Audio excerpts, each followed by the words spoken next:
Hello students, welcome to my YouTube channel. आज हम class 8th science के pole star में से सैंपल पेपर नंबर 1 सोल्व करने जा रहे हैं। तो शुरू करते हैं। फर्स्ट क्वेश्चन है हमारे पास पार्ट ए का, name few exhaustible natural resources. हमें एक ऐसे कुछ नेचुरल रिसोर्सेज के एग्जांपल्स देने हैं जो कि एग्जॉस्टिबल हो। एग्जॉस्टिबल कौन से होते हैं? ऐसे रिसोर्सेज जो एक टाइम आने पे खत्म हो जाएंगे, उन रिसोर्सेज को हम बोलते हैं एग्जॉस्टिबल नेचुरल रिसोर्सेज। इनके एग्जांपल्स क्या हो सकते हैं? इनके एग्जांपल्स हो सकता है हमारा कोल जो है वो भी एक एग्जॉस्टिबल नेचुरल रिसोर्सेज है। हमारी नेचुरल गैस होगी, नेचुरल गैस ये भी हमारी जो है ये एक हमारी एग्जॉस्टिबल नेचुरल रिसोर्स है। इसके अलावा हमारा पेट्रोलियम हो जाएगा।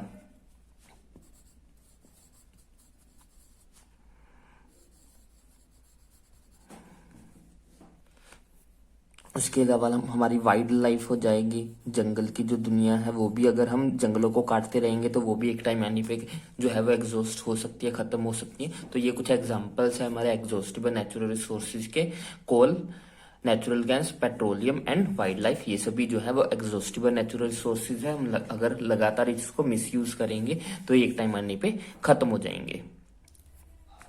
नेक्स्ट क्वेश्चन है हमारे पास, what are the uses of ultrasonic sounds. हमें बताना है कि अल्ट्रासाउंड्स के जो यूज है वो हम कहाँ कहाँ पे करते हैं। अल्ट्रासाउंड जो है वो हमारी ऑडिबल रेंज से बाहर है, हम इसको सुन नहीं सकते हैं। हम ह्यूमंस बींग्स जो है वो अल्ट्रासाउंड्स को सुन नहीं सकते हैं। हमारे जो ईयर्स की ऑडिबल रेंज है वो 20 से लेके 20,000 तक जो है वो तक की फ्रीक्वेंसी तक की जो आवाजें हैं वही हमको सुनाई देती है। उसके कम से या उससे ज्यादा की जो साउंड्स है वो हमें सुनाई नहीं देती है। तो अल्ट्रासाउंड जो फ्रीक्वेंसी होती है वो हमारी ऑडिबल रेंज से बाहर होती हैं। हमें इनके यूज बताने की क्या इनके यूज हैं।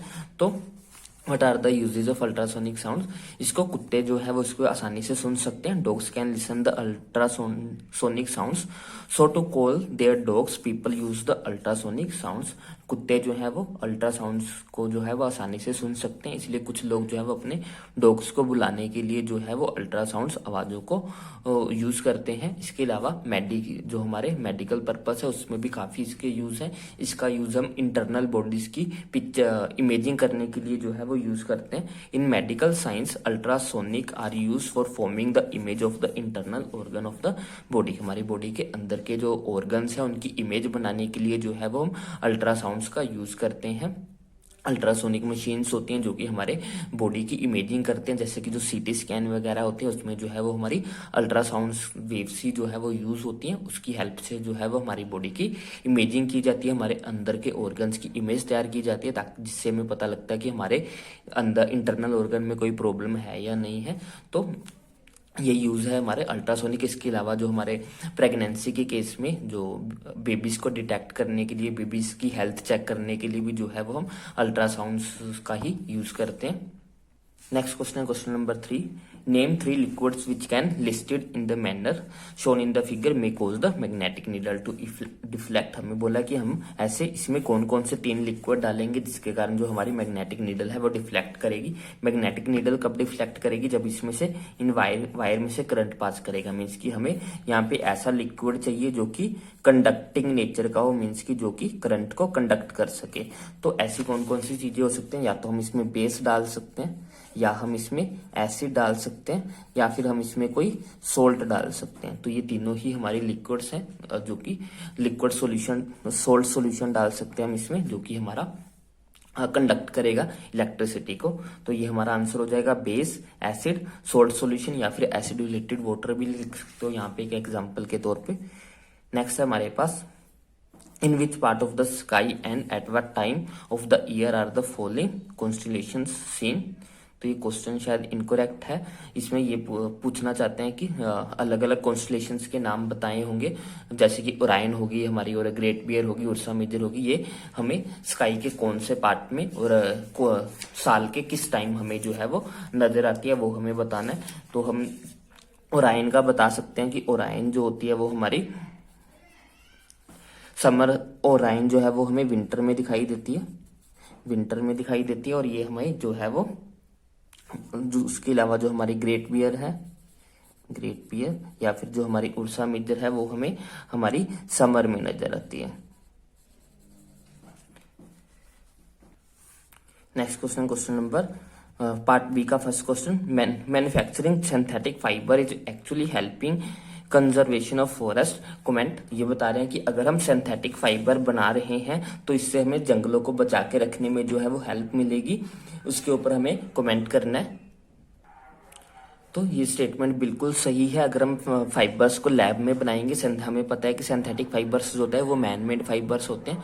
अगर हम सिंथेटिक फाइबर जो होता है वो मैन मेड होते हैं, लैब में बनाए जाते हैं कम्प्लीटली। अगर हम सिंथेटिक फाइबर बनाएंगे तो हम नेचुरल फाइबर पे थोड़ा कम डिपेंड करेंगे। और जैसा कि हम जानते हैं कि जो नेचुरल फाइबर्स होते हैं वो प्लांट्स से आते हैं या फिर एनिमल्स से आते हैं। मोस्ट ऑफ द फाइबर्स जो होते हैं वो हमारे प्लांट्स से आते हैं।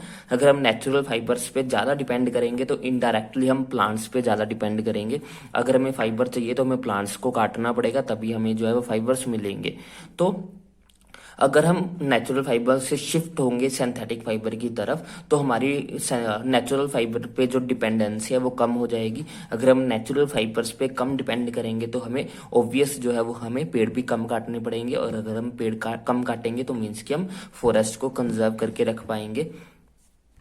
तो एक बार इसका आंसर पढ़ भी लेते हैं। यहाँ पे है इसका answer, natural fibres are obtained from the natural resources that the plants. जो नेचुरल फाइबर्स है वो हमें प्लांट्स से मिलते हैं। But the synthetic fibres are obtained from the other material, so the synthetic fibres are not depend on the natural vegetation on the or the crop grown in the field. इसीलिए जो synthetic fibres है वो natural vegetation, plants या फिर खेती पे जो है वो डिपेंड नहीं करते हैं।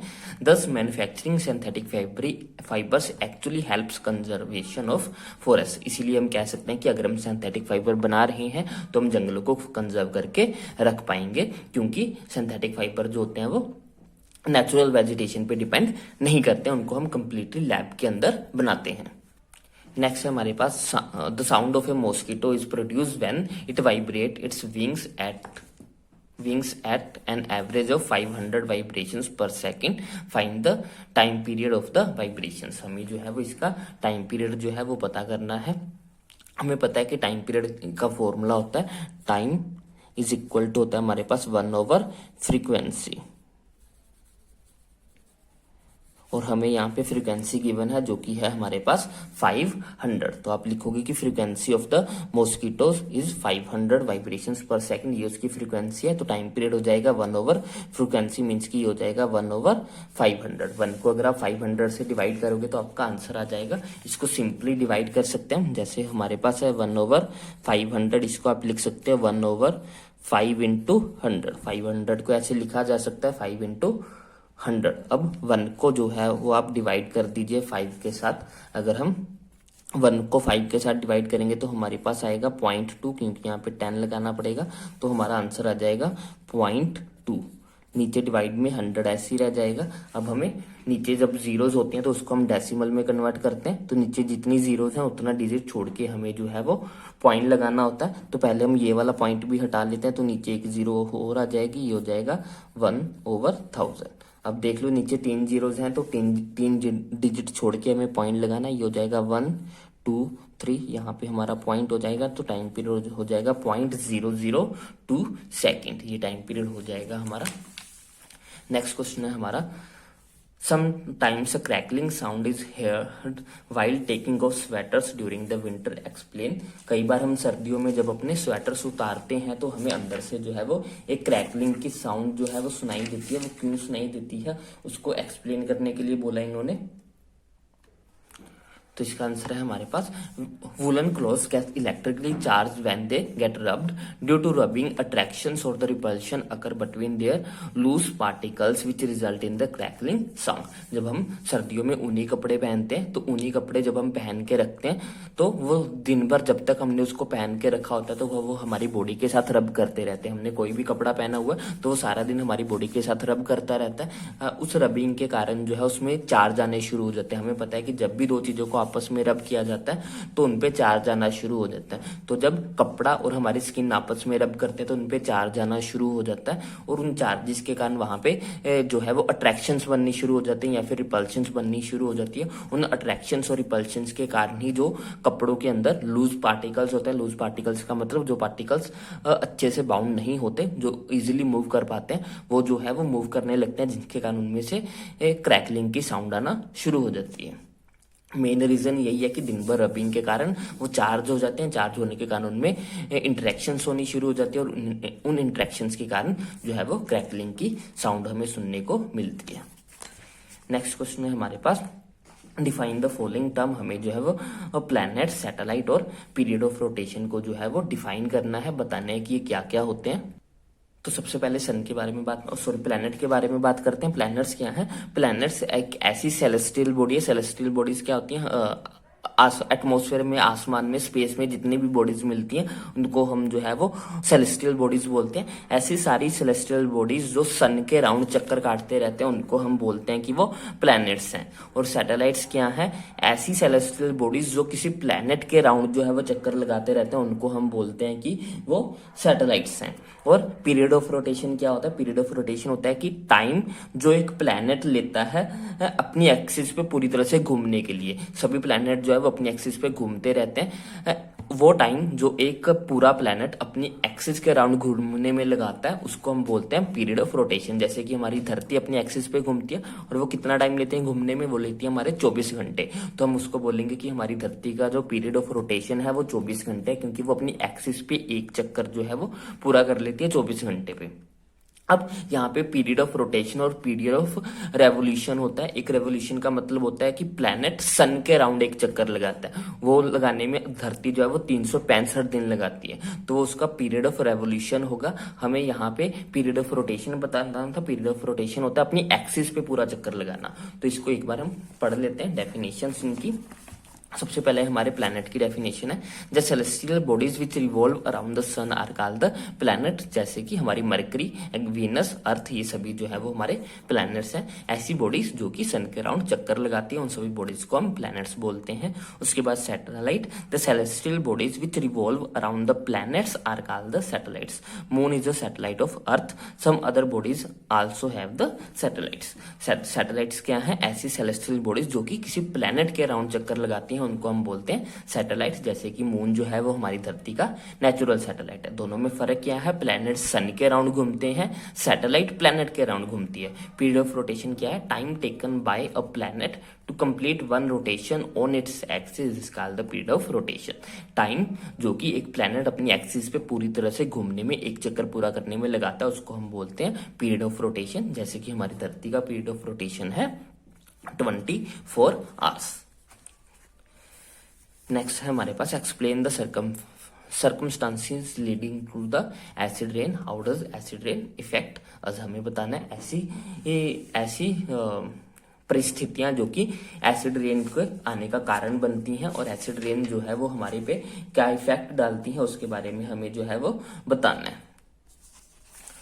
तो ये है एसिड रेन्स क्या है? When NO2, N2O, SO2 and SO3 produced from the incomplete combustion of the fossil fuels and by smelting of the non-ferrous metal combined with the water to form the nitric acid, sulfuric acid and fall down in the form of rain. It is called the acid rain. It destroys crop, wildlife, steals rail tracks, electrical equipment. It causes the irritation of eyes, nose and throat. Acid rain क्या है? जब हमारा fossil fuel, जो भी हम fossil fuels burn करते हैं, जब वो फॉसिल फ्यूल्स कंप्लीटली बर्न नहीं होते हैं, वो इनकम्प्लीट कंबशन के अंदर जाते हैं, तो वो जो है वो कुछ गैसेस प्रोड्यूस करते हैं। जैसे कि हमारी नाइट्रोजन डाइऑक्साइड होगी, सल्फर डाइऑक्साइड हो गया, सल्फर ट्राइऑक्साइड हो गया। ये सारी गैसेस जो है वो हमारे फॉसिल फ्यूल के इनकम्प्लीट कंबशन, इनकम्प्लीट क्या होता है? पूरी तरह से ना जल पाना। जब वो अधूरे जलते हैं तो उनके अधूरे जलने के कारण जो है वो कुछ गैसेस बनती है। वो गैसेस जो है वो पानी के साथ रिएक्ट कर लेती है, combine with the water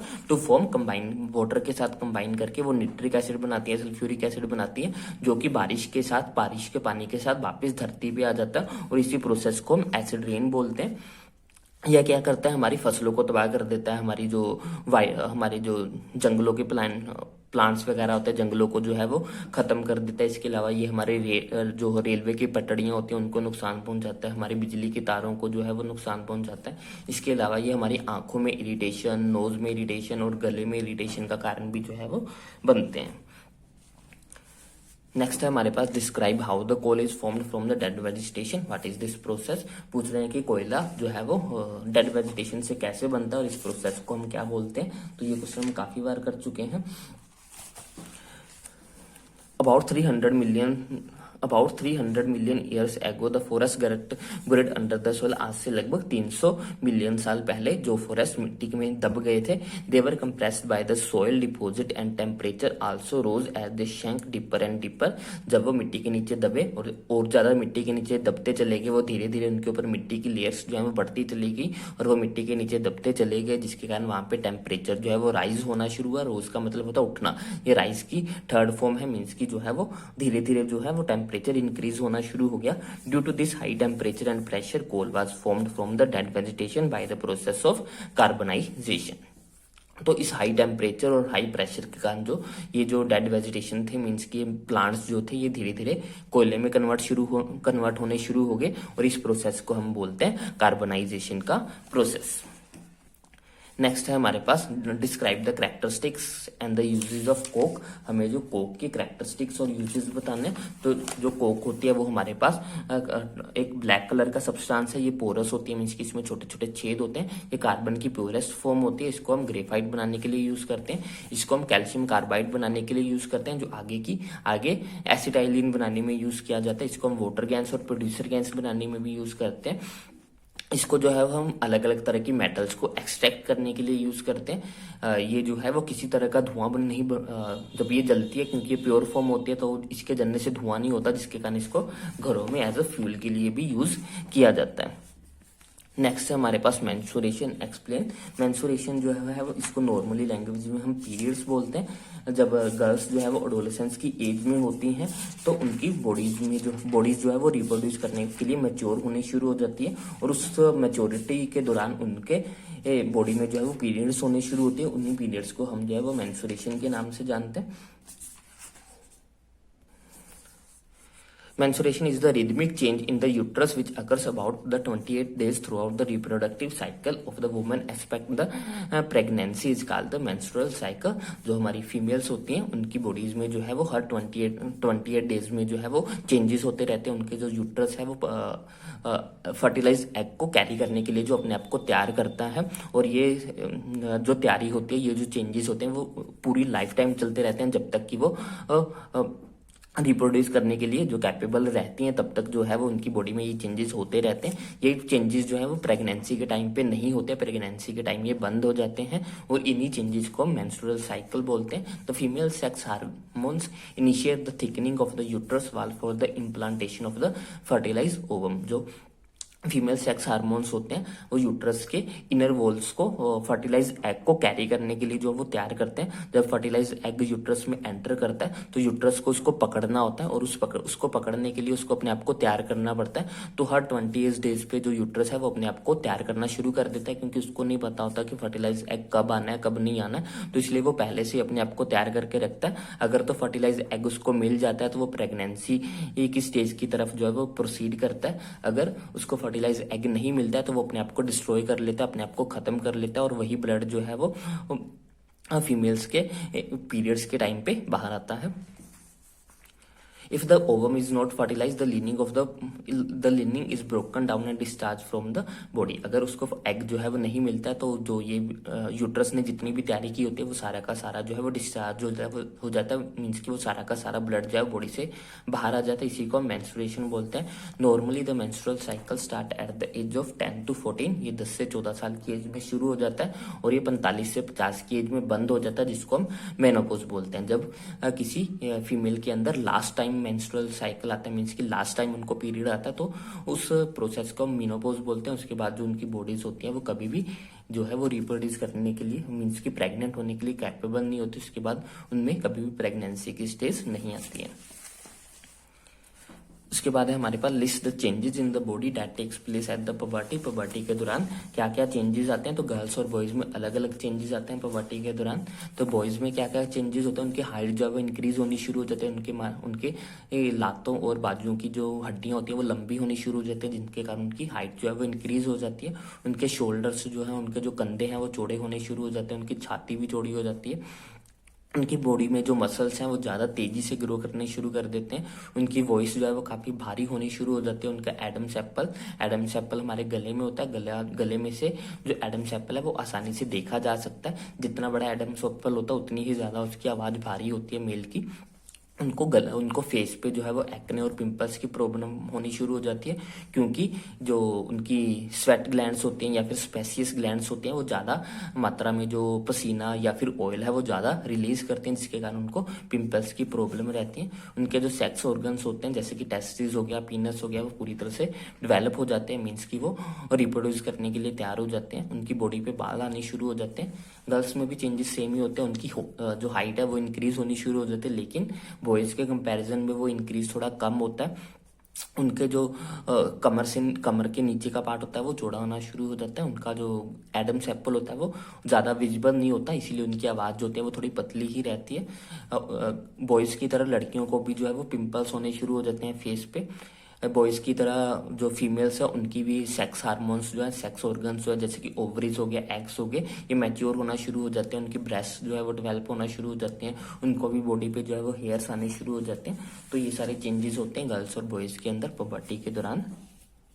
next है हमारे पास air is a bad conductor of electricity, show with an experiment. हमसे पूछ रहे हैं कि हवा जो है वो एक इलेक्ट्रिसिटी का बैड कंडक्टर होता है, इसको हमें जो है वो एक एक्सपेरिमेंट की हेल्प से जो है वो बताना है।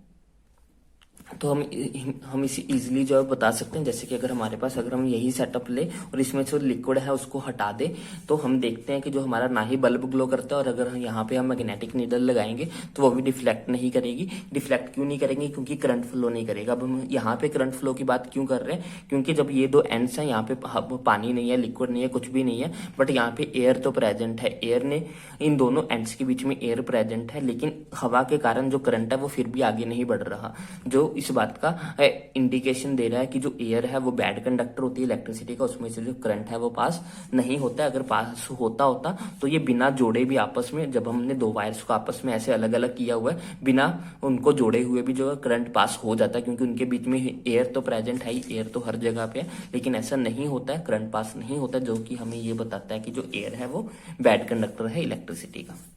उसके बाद हमें बताना है कि कंडक्टर्स और इंसुलेटर्स क्या होते हैं। ऐसी मटेरियल्स जो अपने में से करंट को या फिर हीट को पास होने देते हैं उनको हम कंडक्टर्स बोलते हैं, और जो अपने में से हीट या करंट को पास नहीं होने देते उनको हम इंसुलेटर्स बोलते हैं।